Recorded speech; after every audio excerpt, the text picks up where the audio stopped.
शांती. आज आज सर्वांना संक्रांतीसाठी हार्दिक शुभेच्छा. आज आहे 14/1/2023.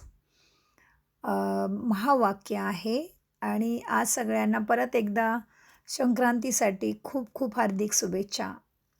महावाक्य आहे, मीठे बच्चे अभी तुम्हारी काया बिल्कुल पुरानी हो गई है. बाबा कहते हैं, बाबा सांगतायत, मुलांनो, आता तुमची जी वृत्ती आहे ती पूर्ण बदललेली आहे.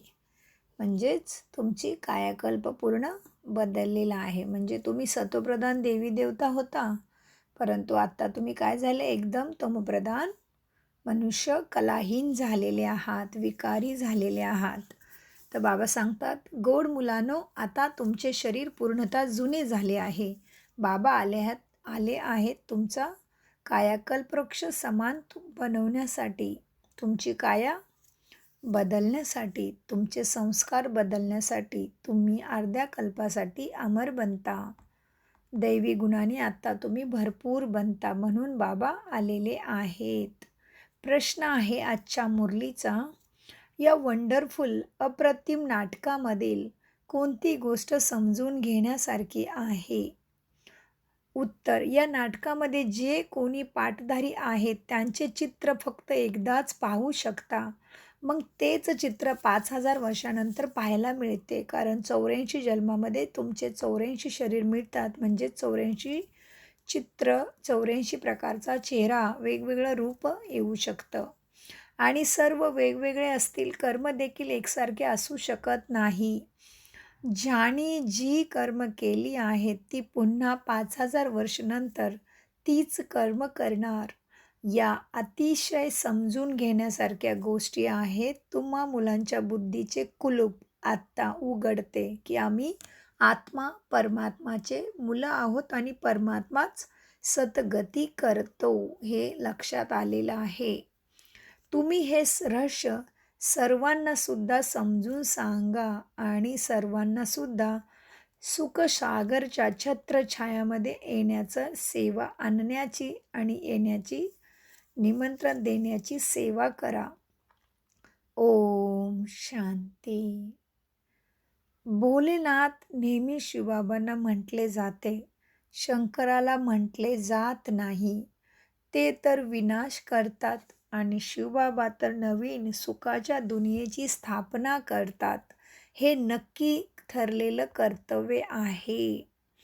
स्थापना स्वर्गाची आणि विनाश नरकाचा. बाबा सत्य ज्ञानाचा सागर भोलेनाथ शिवबाबांनाच म्हटलं जातं. आता तुम्ही मुले अनुभवी आहात. नक्कीच तुम्ही पहिलं पण कल्पापूर्वी पण बाबांच्याकडून सुखशांतीचा वारसा घेतला होता. आता जरूर त्यांच्याकडून तुम्ही सुखशांती प्राप्त करणारच, कारण नवीन मनुष्य सृष्टी रचण्याचं कार्य बाबाच करतात. म्हणूनसाठी बाबा तुम्हाला या सृष्टी रंगमंचाच्या ड्रामाचं, नाटकाचं आदी मध्य अंताचं रहस्य सांगत असतात. म्हणून तुम्हाला इथे जरूर यायलाच लागेल. सूक्ष्मवतनमध्ये तर बाबा तुम्हाला हे सत्य ज्ञान सांगू शकणार नाही. तिथे भाषाच नाही, फक्त लाईटचं शरीर आहे चमचमता. तिथे भाषा नाही आणि मूल वतनमध्ये आत्म्यांच्या दुनियेमध्ये सुद्धा भाषा नाही. फक्त इथेच सृष्टी रंगमंचावरती टॉकी म्हणजे बोलणं असतं, भाषा असते. शिवबाबाच बिघडलेलं तुमचं भाग्य सुधरवतात, म्हणून त्यालाच म्हणतात बिगडे को बनानेवाला, म्हणजेच सुटका तुमची दुःखातून करणारा. जेव्हा सृष्टी तमोप्रधान होते तेव्हा सर्वांना सद्गती देणाऱ्यालाच भगवान दाता म्हटलं जातं. म्हणूनसाठी शिवबाबांना यावेच लागते. शिवबाबांचेच यादगार स्मृतीस्थळं, देव मंदिरं बनवलीत, म्हणजेच तो नक्कीच आला असेल. या सृष्टी रंगमंचाच्या नाटकामध्ये काही मनुष्यांचे चित्र आहेत, तर ती एकदाच पाहू शकतो. असं नाही की लक्ष्मीनारायणाचा चेहरा तोच सेम राहील, नाही. चेहरा बदलत जातो. ज्याप्रमाणे गांधीजींचा चेहरा गांधीजी असताना तोच होता, तसाच दुसऱ्या जन्मात तसाच चेहरा असेल असं नाही. लक्ष्मीनारायणसुद्धा पुनर्जन्म घेतात, तर वेगवेगळे रूप होत असते. ते पुन्हा 5,000 वर्षानंतरच तसा सेम टू सेम चेहरा पाहायला मिळेल. हे आहे ह्या ड्रामाचं, या सृष्टी रंगमंचाचं लक्ष. मनुष्य इथे अनगणित आहेत. जे काही मनुष्यांचे चेहरे तुम्ही आता पाहाल, ते पुन्हा 5,000 वर्षानंतरच असा रूप पाहायला मिळेल. 84 जन्माचे चित्र तर तुमचे 84 बनणार आणि सर्व भिन्न भिन्न असणार कर्मानुसार. कर्मसुद्धा सगळ्यांचे वेगवेगळे असणार. ज्यांनी जे कर्म केले तेच पुन्हा 5,000 वर्षानंतर करेल. म्हणून आत्ता अतिशय कर्मांवरती लक्ष ठेवायचं आहे. तुम्ही आत्ता चांगली कर्म केली तर नेहमीच चांगली कर्म करणार. या अतिशय व्यक्तिगत समजून घेण्याच्या गोष्टी आहेत. बाबांचे सुद्धा चित्र आहे. आपल्याला समजते की सर्वप्रथम सृष्टी रचण्यासाठी ते जरुरी आलेले आहेत. बाबा, तुमच्या बुद्धीचे कुलूप आता उघडले आहे, म्हणून तर तुम्हाला समजते. आता बाकीचे सुद्धा असे कुलूप उघडायचे आहे का निराकार बाबा जरूर परमधाममध्ये राहत असणार. जसे तुम्ही सुद्धा माझ्यासोबत परमधाममध्ये चमचमता आत्मा तारा राहत असते. सुरुवातीला जेव्हा मी धरतीवरती येतो तेव्हा माझ्यासोबत ब्रह्मा विष्णू शंकर असतात. मनुष्य सृष्टी तर आधीपासूनच आहे. नंतर मग मी ती कशी पालटतो त्याची पुनरावृत्ती होते. सर्वप्रथम तर सूक्ष्म वतनची रचना करावी लागते बाबांना. नंतर स्थूल वतनमध्ये यावे लागते. सृष्टी रंगमंचावरती ब्रह्माच्या शरीराचा आधार घेऊन मी येतो. कारण मनुष्य जे देवता होते ते आता किती शूद्र तमोप्रधान कलाहीन मनुष्य बनले आहेत. त्यांनाच बाबा पुन्हा ब्राह्मणपासून देवता बनवावे लागते. म्हणूनसाठी बाबा हे सत्य ज्ञान देत असतात. कल्पपूर्वी मी जे तुम्हाला सत्य ज्ञान दिले होते तेच पुन्हा रिपीट करीन. यावेळी बसून राजयोग तुम्हाला बाबा शिकवित आहेत. अर्ध्या कल्पानंतर मग भक्तीचा आरंभ होतो. बाबा स्वतःच बसून समजवत आहेत की जुनी सृष्टी पुन्हा नवीन कशी बनते. आता नंतर मग पुन्हा आरंभ कसा होतो. मनुष्य समजतात की परमधाम आले होते, परंतु केव्हा आणि कसे आले, आधी अंताचे रहस्य कसे उलगडले हे जाणत नाहीत. बाबा म्हणतात मी पुन्हा तुमच्या सम्मुख आलो आहे शिकवण्यासाठी, सद्गती आणि भाग्याचं विधान करण्यासाठी. सर्वांना सद्गती देण्यासाठी माया रावणाने सर्वांचे भाग्य बिघडवून टाकले आहे. तर बिघडलेले भाग्य सुधारणार जरूर कोणीतरी पाहिजे. बाबा म्हणतात 5,000 वर्षापूर्वी सुद्धा ब्राह्मण शरीरामध्ये आलो आहे. मनुष्य सृष्टी जरूर इथेच रचली होती. इथेच येऊन सृष्टीचे परिवर्तन करून काय कल्पवृक्ष समान बनवितात. काया कल्पवृक्ष समान तुमची बनवितात. आत्ता तुमची म्हणजे कल्पवृक्ष समान काया म्हणजे आपण इतके दिव्य बुद्धी बनतो आणि आता सुद्धा आपण जी इच्छा करतो, चांगली कामना करतो ती सगळी पूर्ण होत असते. बाबा सांगतात आता तुमची काया पूर्णतः जुनी झाली आहे. त्याला आता पुन्हा असे काही बनवतील की अर्ध्या कल्पासाठी तुम्ही अमर बनून जाता. भले शरीर बदलता परंतु आनंदाने जसे जुने वस्त्र सोडून नवीन घेतात, तिथे असे सतयुगामध्ये असंच असतं. म्हणूनसाठी तिथे आमका मरला असं म्हटलं जात नाही. तसे तुमचेही जिवंतपणी मरणे म्हणजे जिवंत असतानाच तुम्ही सत्य आत्म्याबरोबर स्वतःची बुद्धीने स्वतःला समजलं आहे की मी शरीर नाही, मी शरीराला चालवणारी अतिसूक्ष्म आणि दिव्य शक्ती आत्मा आहे. हे जाणणं म्हणजेच मरजीवा होणं. म्हणजेच मरणं असं नाही. स्वतःला सत्यतामध्ये स्थिर करणं, त्याच्यानुसार संस्कार बनवणं. कारण आत्मा अमर आहे, शरीर मात्र संपणार आहे. बाबा सांगतात तुम्ही तर शिवबाबांचे बनले आहात. बाबा म्हणतात तुम्ही माझे नुरे रत्न सिकिलदे, खूप वर्षानंतर भेटलेली मुले आहात. शिवबाबा सुद्धा म्हणतात आणि ब्रह्माबाबा सुद्धा म्हणतात, शिकिलदे बच्चे म्हणजेच तुम्ही आत्म्याच्या दुनियेमधून खाली येऊन 5,000 वर्ष झाले. म्हणजेच बाबांना तुम्ही 5,000 वर्षानंतर भेटलेले आहात आणि पुन्हा सुद्धा 5,000 वर्षानंतरच भेटणार, हे लक्षात ठेवायचं आहे.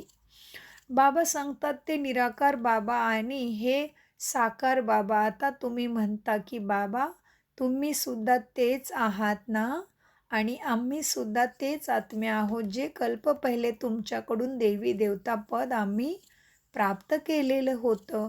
बाबा म्हणतात मी येऊन तुमच्यासाठी स्वर्गाची स्थापना, सुखाच्या दुनियेची स्थापना करतो. राजाई तर जरूर पाहिजे, त्यासाठी राजयोग शिकवितो. नंतर तुम्हाला राजाई मिळेल. मग या ज्ञानाची तिथे आवश्यकता राहणार नाही. मग ही शास्त्रे इत्यादी सर्व भक्तीमध्ये कामे येतात. शिकत राहतात, अभ्यास करत राहतात. जसे कोणी मोठी व्यक्ती इतिहास भूगोल लिहून जातात तर नंतर वाचत राहतात. असंख्य पुस्तके आहेत, मनुष्य तर वाचनच करत राहतात. स्वर्गामध्ये हे काहीही असणार नाही. तिथे संपूर्ण सुख असल्यामुळे या सर्व गोष्टी करण्याची आवश्यकताच नाही. देवतांची एकच भाषा असते. तिथे इतके धर्मच नसतात, जे भांडण तंटा अशांती होतच नाही. तर बाबा म्हणतात आत्ता मी आलो आहे सृष्टीला नवीन बनविण्यासाठी. आधी नवीन होती, आता जुनी झाली आहे. माझ्या सर्व मुलांना मायेच्या जाळातून मीच काढतो. ते दाखवतात की सागराची मुले, आणि म्हणतात सुद्धा बोलीभाषामध्ये हे जीवन म्हणजे मायाजाळ आहे. परंतु मायाजाळ कसं हे मात्र समजायला पाहिजे. खरोखर शिवबाबा सत्य ज्ञानाचा सागर आहे. त्यांची मुले तुम्ही आहात, ज्यांना बाबा सुख शांती देतात. भले संतांना वास्तव्यात सर्वच बाबांची मुले सर्वच आहेत, परंतु प्रत्यक्षात मात्र तुम्हा मुलांचे आता गायन होते. तुमच्यामुळेच बाबा येतात तुम्हाला सद्गती देण्यासाठी. कारण तुम्ही मला अर्ध्या कल्पापासून माझी खूप भक्ती केली आहे. त्या भक्तीचं फळ देण्यासाठी मी आता येतो. मी आलो आहे तुम्हाला मुलांना पुन्हा सुरजित करण्यासाठी, जागृत करण्यासाठी. जे पूर्णतः काळे पत्थर बुद्धी झाले आहेत त्यांना मी येऊन पुन्हा पारस बुद्धी बनवितो. तुम्ही जाणता या सत्य ज्ञानामुळे आपण पारस बुद्धी कसे बनतो. तुम्ही जेव्हा पारसबुद्धी बनाल तेव्हा ही दुनियासुद्धा पाषाणपुरीपासून बदलून पारसपुरी बनेल, ज्यासाठी बाबा पुरुषार्थ करवून घेत आहेत. तर बाबांना जरूर मनुष्यसृष्टी इथे दुःख नष्ट करण्यासाठी आणि सुख रचण्यासाठी यावे लागते ना. त्यालाच भाग्याचं विधान, सद्गती, सद्बुद्धी म्हणतात. बाबा म्हणतात मी ब्रह्माच्या शरीरामध्ये येतो, त्यांच्याद्वारेच मुखवंशावली तुम्हा ब्राह्मणांना जन्म देतो. तर ही आहे तुमची ब्रह्मा माता सुद्धा. ब्रह्मा म्हणजे ब्रह्मा किती गुप्त गोष्ट आहे ही तर. परंतु हे पुरुषाचं शरीर आहे, ह्याच्यामध्ये बाबा येतात. तर माता कशी झाली यामध्ये कुठल्याही प्रकारचं गोंधळून जायचं नाही. तुम्ही सिद्ध करून सांगता की हे माता पिता ब्रह्मा सरस्वती दोघेही कल्पवृक्षाखाली बसले आहेत, राजयोग शिकत आहेत. तर जरूर त्यांना गुरु पाहिजे ना. सगळ्यांचा सद्गुरू बाबा आहे. म्हणूनसाठी ब्रह्मा सरस्वती सुद्धा शिवबाबांचेच आज्ञाकारी मुले आहेत. ब्रह्मा सरस्वती आणि तुम्ही सर्व मुलांना राजऋषी म्हटलं जातं. म्हणजे सुखाचं राज्य प्राप्त करण्यासाठी मनामधून तुम्हाला या संपणाऱ्या दुनियेचं वैराग्य प्राप्त होतं, सत्यता समजते.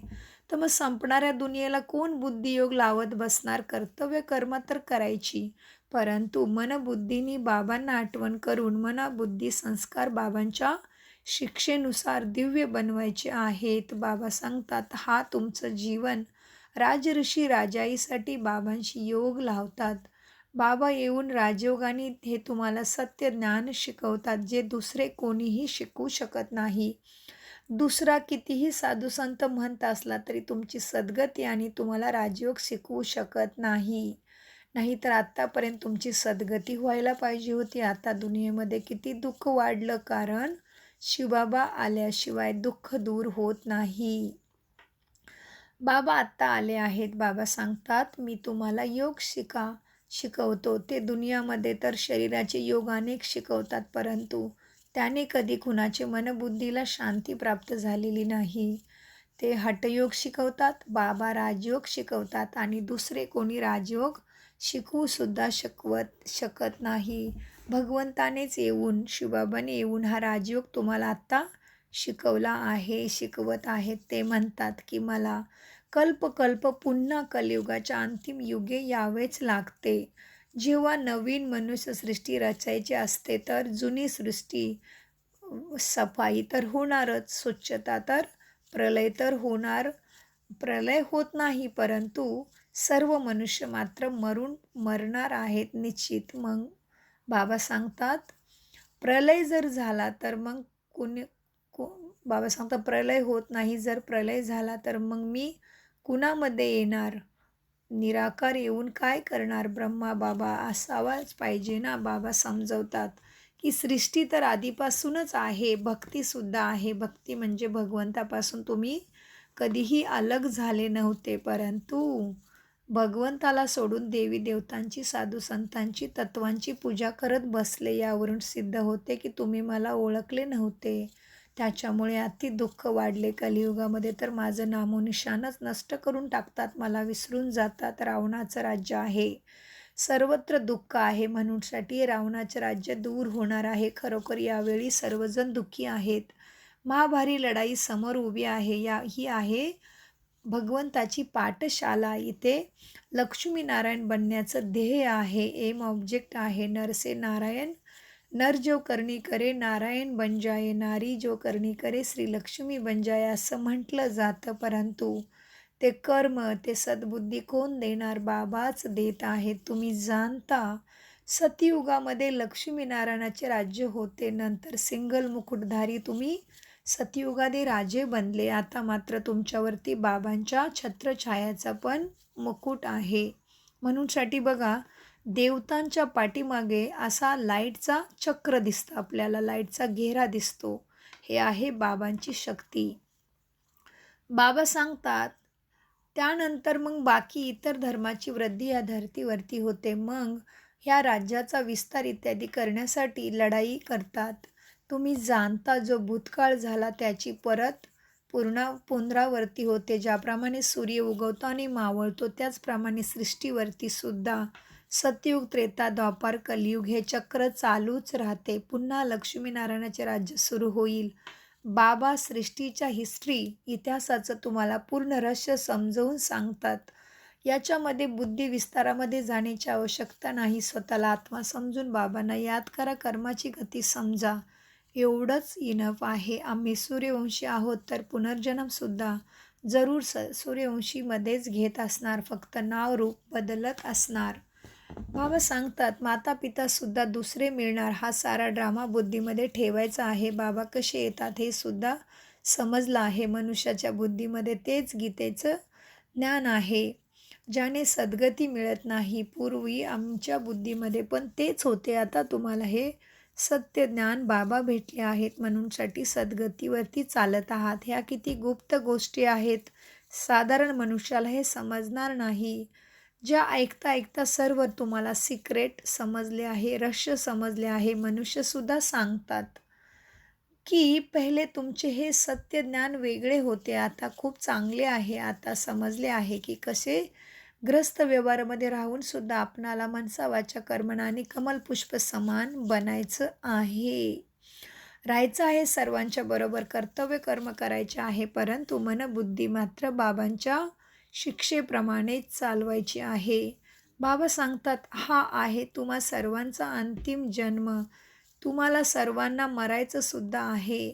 खुद बेहदचे बाबा म्हणतात की तुम्ही पवित्र राहण्यासाठी शपथ घेतली तर तुम्हाला अखंड सुख प्राप्त होणार आहे. म्हणजेच 21 जन्मासाठी 2000 500 वर्षाचे तुम्ही स्वर्गाचे मालिक बनणार इतकी प्राप्ती असेल तर बाबा सांगतात कोण असेल जो वाईट वर्तन करून आपलं भाग्य नष्ट करेल. तर तुम्हाला असं पवित्र बनायचं आहे. इथे तर कोणी पद्मापती आहे ते देखील दुःखी किती आहेत. कायाकल्पतरू सारखी असते नाही. तुमची मात्र कायाकल्पतरू होते. तुम्ही 21 जन्मासाठी कधीही मरत नाही. तिथे शरीर तुम्ही आत्मसाक्षात्कारी बनून सोडता. सतयुगामध्ये मरण नाही. म्हणूनसाठी तुम्हाला आत्ताच भगवंताबरोबर बुद्धियोग जोडल्याने 2500 वर्षांचं अखंड सुख मिळतं. कुठल्याही प्रकारचं दुःख तिथे नसतं. म्हणूनसाठी म्हटलं जातं सुख में सिमरन कोई ना करे, दुःख में सब करे. तो आता सगळे दुःखी आहेत तर सुखाची दुनिया येणार आहे. बाबा म्हणतात इथे येणारे देखील तेच सूर्यवंशी चंद्रवंशी आहेत. कामचितेवरती बसून किती सावरे झाले आहेत. म्हणूनसाठी तुमच्या मूर्त्यांचे कलर रंग काळे बनवले आहेत. राधाकृष्ण लक्ष्मीनारायणाचे सुद्धा सावळेच दाखवतात. आता तर सगळेच सावळे आहेत. कामचितेवरती बसल्यामुळे तुम्ही सावळे झाले आहात. आता तुम्हाला कामचितेवरून उतरून ज्ञानचितेवर बसायचं आहे. विषाचा गडा रद्द करून ज्ञानाचा अमृताचा गंडा अमृताचा हातियाला राखी बांधायची आहे हातामध्ये. असे काही समजवायचं आहे की त्यांनी म्हटलं पाहिजे की तुम्ही तर शुभकार्य करत आहात. सर्वांनी म्हटलं पाहिजे असे तुमचं व्यवहार वर्तन असला पाहिजे की हे किती शुभकार्य करत आहात.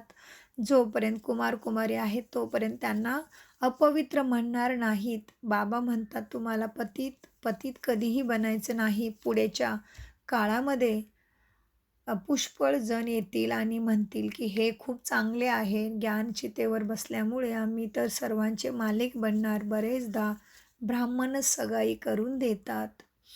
राजाजवळ सुद्धा ब्राह्मण असतात. त्यांना राजगुरू म्हणतात. आजकाल तर संन्यासीसुद्धा हातियाला बांधतात. तुम्ही जेव्हा या सत्य ज्ञानाच्या गोष्टी ऐकता तेव्हा लोक खूप खुश आणि ऐकवतात तेव्हा दुसरे लोक पण खूप खुश होतात. लगेच राखीसुद्धा तुमच्याकडून बांधून घेतात. मग घराण्यामध्ये भांडण पवित्रतेसाठी घराघरामध्ये भांडणसुद्धा होऊ शकतं. परंतु आता तुम्हाला एक जन्म मात्र परमात्माचा ऐकायचा आहे.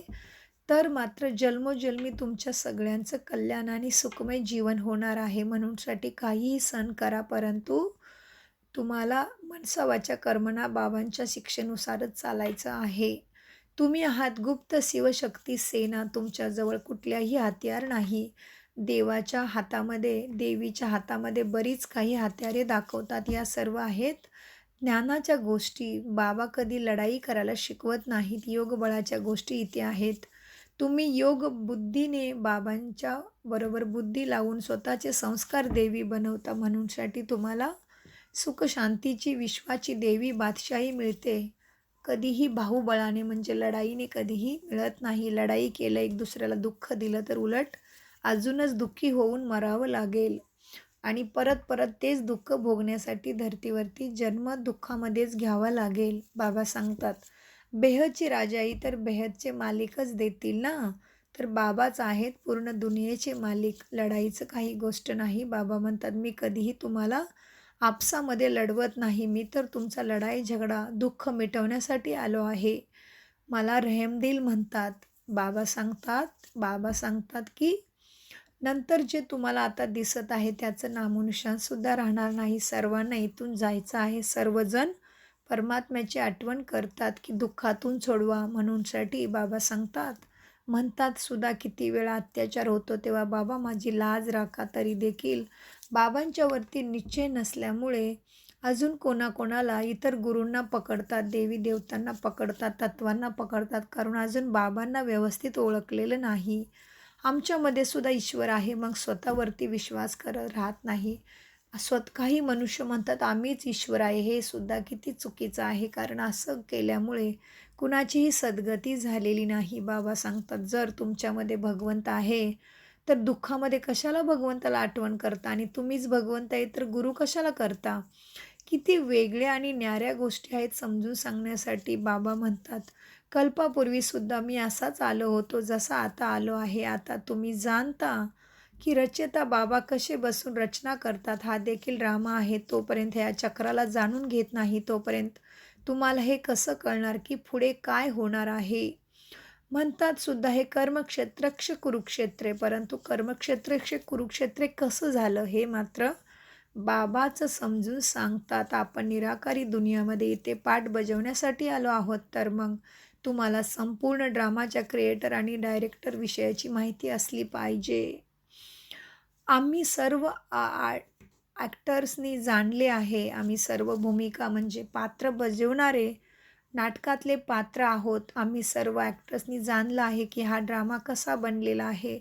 ही सृष्टी कशी वृद्धिंगत होत जाते. आता जर कलियुगाचा अंत आहे तर जरूर सतयुग स्थापन झालं पाहिजे. या चक्राविषयाचे स्पष्टीकरण अतिशय योग्य आहे. जे ब्राह्मण कुळाचे असतील त्यांना समजेल. तरी देखील हे प्रजापिता आहेत. त्यामुळे आपले कुळ ब्राह्मण कुळ वाढतच जाणार आहे. कल्पापूर्वीप्रमाणे सर्वजण देवी देवता बनण्याचा पुरुषार्थ करत राहतात. आम्ही साक्षी होऊन पाहतो. तर प्रत्येकाने आपला मुखडा आरशामध्ये पाहायचा आहे की आम्ही लक्ष्मीला वरण्यायोग्य बनलो आहे का.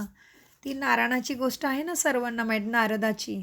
नारायण म्हणायचे आणि परत लक्ष्मीला वरण्यासाठी जात होते. तर भगवंतानी सांगितलं स्वतःचा चेहरा बघा आरशामध्ये.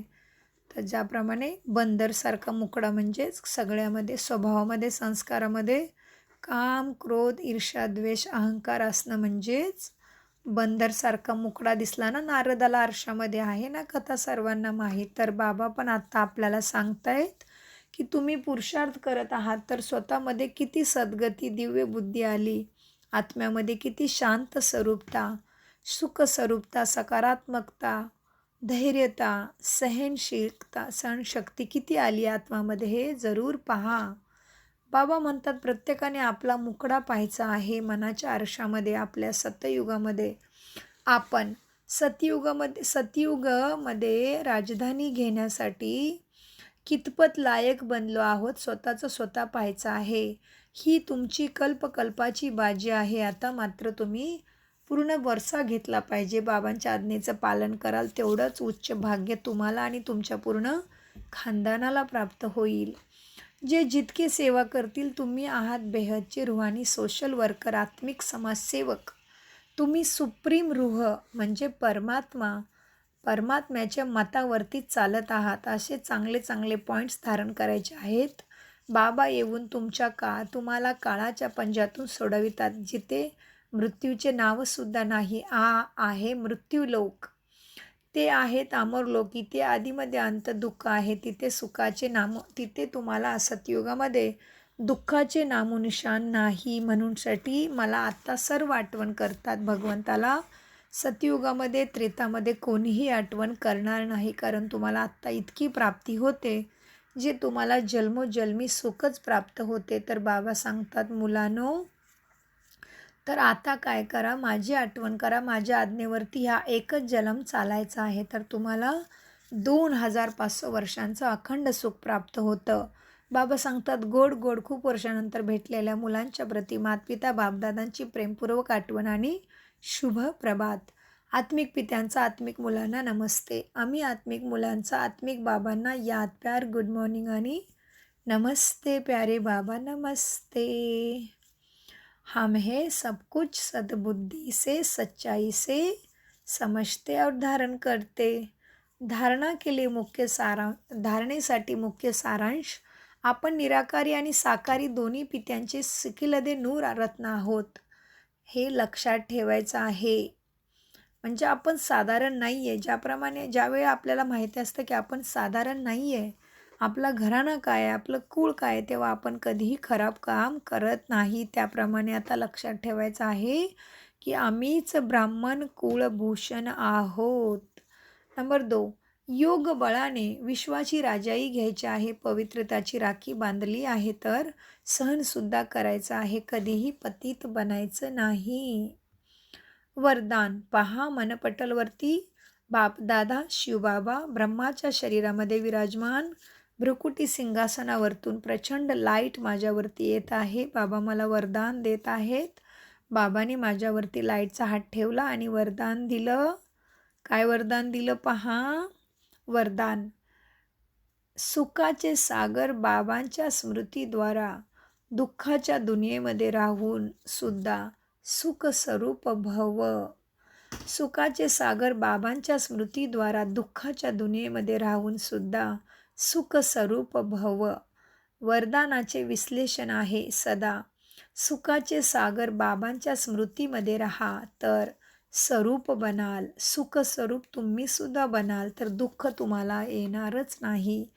ज्याप्रमाणे छत्रीमध्ये पावसामध्ये छत्री तुमच्या डोक्याला पाण्यापासून वाचवते, त्याचप्रमाणे बाबांच्या आठवणीची छत्रछाया असेल तर तुम्हाला येणाऱ्या कुठलाही दुःखाचा त्रास होणार नाही. मग तुम्ही कलियुगी दुःखी दुनियेमध्ये आहे तरी पण बाबांची आठवणच, बाबांची छत्रछाया, बाबांची साथ, बाबांची कृपा आहे. म्हणूनसाठी आपल्याच मनबुद्धीमध्ये बाबांची आठवण ठेवत सर्व कर्तव्य कर्म दिवसभर करायची आहेत. बाबा सांगतात बाबांच्या स्मृतीमध्ये राहा तर सुख स्वरूप बनाल.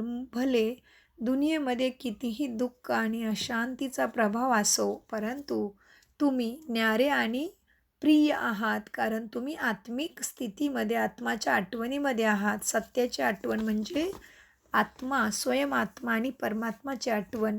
बाबा सांगतात वरदानाच्या विश्लेषणामध्ये की सुखाच्या सागरासोबत तुम्ही आहात, म्हणून सदा सुखी, सदा सुखाच्या झुल्यामध्ये झोके घेणारे आहात. मास्टर सुख सागर असलेल्या मुलांना दुःखाचा संकल्पसुद्धा येऊ शकत नाही, कारण तुम्ही दुःखाच्या दुनियेतून अलिप्त होऊन संगम, आत्मा परमात्माचा संगम, कलियुगाचा दुःखाचा नाश आणि सुखाचा सुरुवात तुमच्यासाठी होत आहे. म्हणूनसाठी बाबा सांगतात तुम्ही दुःखाच्या दुनियेपासून अलिप्त होऊन संगमवर पोचले आहात. सर्व डोर दुनियेमध्ये संपणाऱ्या दुनियेबरोबर, विकारी दुनियेबरोबर, कलियुगी दुनियेबरोबर तुमच्या बुद्धीची डोर तुटून गेलेली आहे. तर सर्व सुखांच्या सागरामध्ये तुम्ही आठवणीमध्ये डुबत राहा तर सुखच सुख प्राप्त होईल आणि पुण्यही जमा होईल. कारण इतक्या सर्व शक्तिवान सगळ्यांचा मालिक परमपिता परमात्मा शिवबाबांच्या जवळजवळ बुद्धी राहील तर सर्व प्राप्ती होणारच ना. तर स्लोगन आहे, मन आणि बुद्धीला एकाच शक्तिशाली स्थितीमध्ये स्थित करणे म्हणजेच एकांतवासी बनणे आहे. ओम शांती शांती शांती. मीठे प्यारे बाप दादांचा अनगिनत पदम गुना शुक्रिया. मीठे प्यारे बाबा शुक्रिया. धन्यवाद. नमस्ते.